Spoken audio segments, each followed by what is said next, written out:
What's up guys, Barry Gaming here, back with some more Diablo 2 Resurrected, and today we're going to be going over what runewords you want to be making for your Act II Mercenaries, because there are some very premium options. There's some nice discounted budget items that work very well for your mercenary. I want to follow this up from yesterday's video. If you guys didn't check that out, go check out what socketable polearms you should be hunting for both value and for usability on your characters. But today we're going to be going over what you should really be equipping for weapons on your mercenary. So hopefully you guys enjoy this one. If you haven't done it just yet, make sure you guys hit that subscribe button. Let's jump right into it.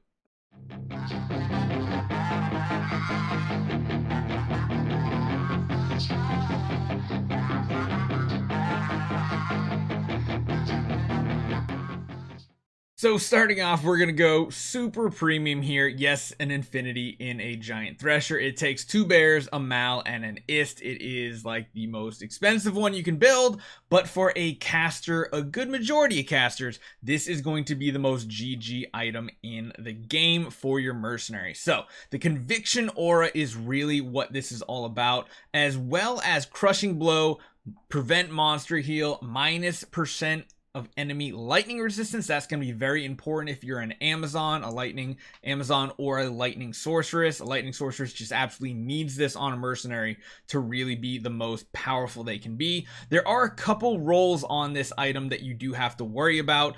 The enhanced damage can range anywhere between 255 and 325%, as well as 45 to 55% enemy lightning resistance, the negative resistance that you see.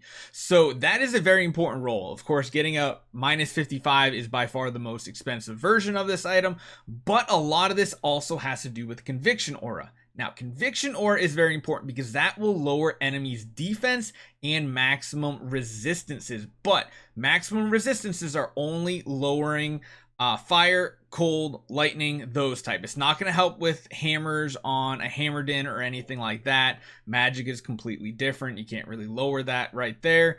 But what you can do is you can lower the defense of the enemies as well, meaning there's a less chance that your mercenary is going to miss his melee attacks. So as far as a level 12 conviction, that is essentially giving you -83% defense and -85% maximum resistances to those schools of magic. So this is very, very good, very powerful.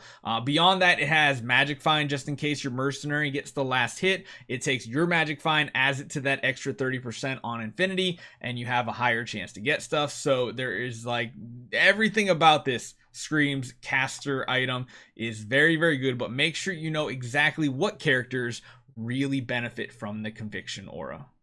Next up, we're going to talk about one that probably isn't used as much, but it is a very expensive one, and that is Pride. So Pride is Cham, Sir, IO, low. Again, a lot of high runes sitting there that you might not want to spend.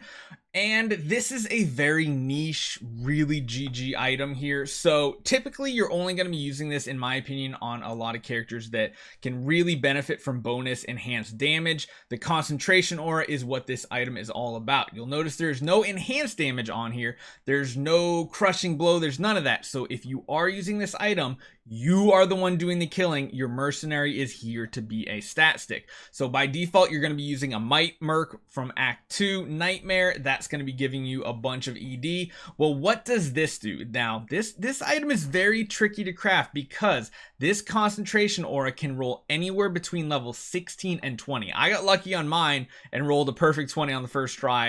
It was very, very convenient. I threw it in a Colossus Volge because, again, he's not really doing damage. I don't care about how fast he's hitting. He's not really taking any damage because I'm killing so fast on my Frenzy Barb. But what does it give you at level 16? Well, level 16 is going to give you a bonus 285% damage. That's pretty solid. But when you take 285 and then you look at the level 20, it's 345. So that's an additional, what, 45, 60 ED that you're going to be getting. I mean, it doesn't sound like a lot, but that's like an extra jewel and a half in your helmet, something like that. That's a decent chunk of damage down. Now, the other thing that you can roll on this is the bonus to attack rating. Of course, the higher the attack rating, the less chance they are to be dodged, essentially. So yeah, it's pretty good. It's interesting. It does also increase numbers like a Blessed Hammer and things like that. So this can be beneficial. Conviction Aura is great. Concentration Aura is more for like the melee style builds, but it is interesting that it does also affect hammers, so you might want to think about it for your hammered in. But again, this is a stat stick mercenary, not a mercenary out there looking to kill enemies. Now, the last one I'm going to include in the premium section here is one that I think not many people should really be building. And if they do, I think they should really take it in stride and maybe not use it as you see here in a great pole axe. But yes, Act II Mercenaries can use spears as well, so you can put it in a war pike. Breath of the Dying can be a very good item to use on a Whirlwind Barbarian in a war pike. Granted, you can also do it in a Great Pole Axe. Great Pole Axe is the better version for the Mercenary. War pike, of course, better for the Barbarian. But it is a very, very damaging, high damage ability. It has Lifesteal, it has enhanced damage, it has plus 30 to attributes, it has, minus target defense, tons of attack speed increase, minus 20 requirements. It's a really, really interesting rune word. If you're looking to really go all out in damage on a mercenary, a Great Pole Axe, Breath of the Dying would be great. Now, it has to be a Great Pole Axe or a Giant Thresher because you need 6 sockets. Those are the only 2 that can get 6 sockets. Everything else is 5 or less, besides a war pike as well. Do I recommend doing this? Probably not, but if you do ever build like a Whirlwind Barbarian with a war pike, technically you could throw it on a Merc and he will do a lot of damage. Is it recommended? No, I don't think so. Is it good? It's alright. The enhanced damage can roll anywhere between 350 and 400%. Now, the other big item that rolls on this is Lifesteal. You can get anywhere between 12 and 15% Lifesteal. Of course, the ones that roll 15 will be worth more in trade value. Again, if you want this to be a dual purpose item, and have maybe a better resellability in the later and you really want to go for it, I'd probably put this in a war pike. That way you could always sell it off to a barbarian down the road. But this is kind of one of the other premiums just because it has a Vex and a Zod in it. It's nowhere near as expensive as the other 2. But as far as the expensive items, this kind of rounds out the top 3. Next up, let's move on over to the budget ones, probably what majority players are going to be building. So moving on to the very first budget one, we can't emphasize enough how good of a rune word this is for how inexpensive it is, and that is Insight. Ral Tier Tal Soul.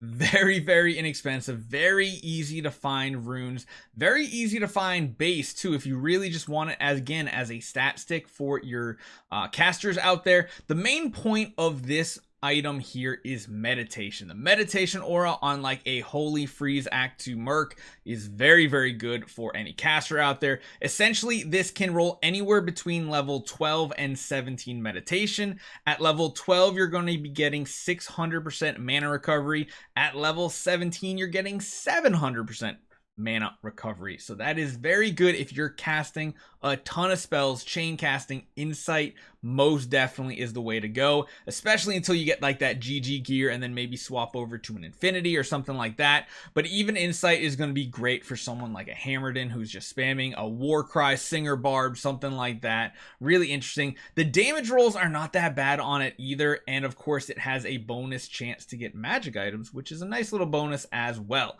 It gives 5 to all attributes. There are a couple rolls besides the meditation aura that can roll on this, so they're not that important, but it can roll anywhere between 200 and 260% enhanced damage, 180 and 250% bonus attack rating, and 1 to 6 critical strike chance. So really, I mean, it's kind of just a stat stick. You want it on your mercenary to give you that mana. Is very, very good. Definitely build it. It's very budget. You can put it in any 4-socket polearm. Colossus Volge plus the runes is like maybe a pull total. You could probably get a CV for less than a lem or something. So it's very, very affordable and very, very good.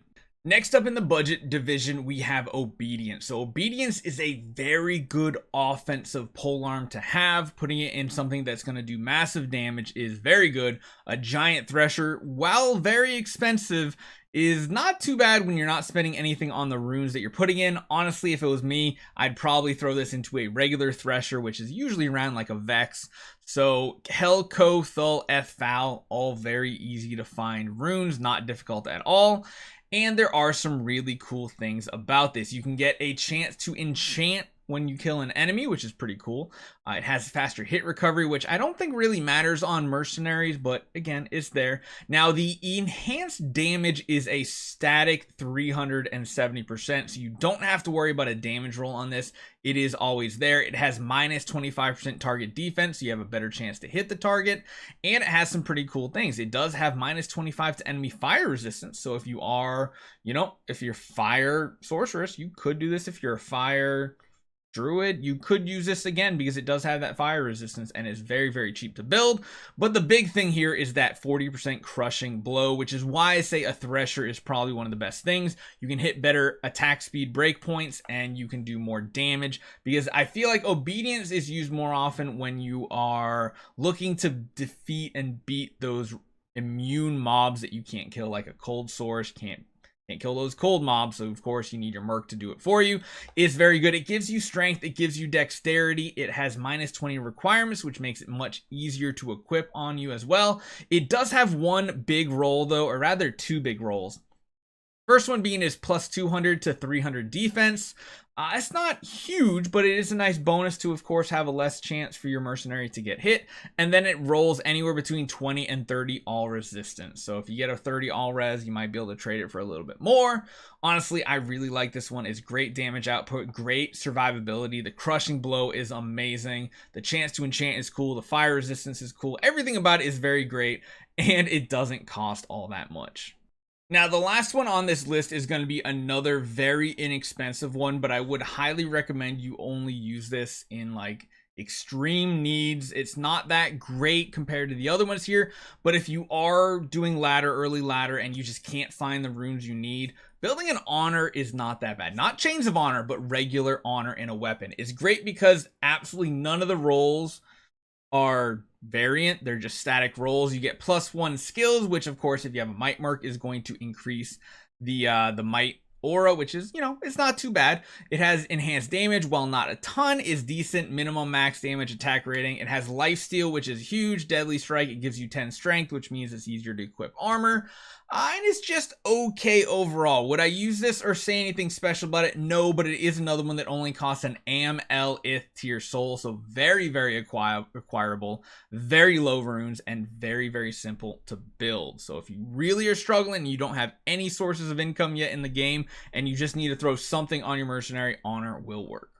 So what do you guys think about this list? Would you add any other rune words for polearms in the game here? I mean, honestly, Infinity is kind of just the go-to. Insight is the budget version for casters. Obedience is just a nice damage dealing ability.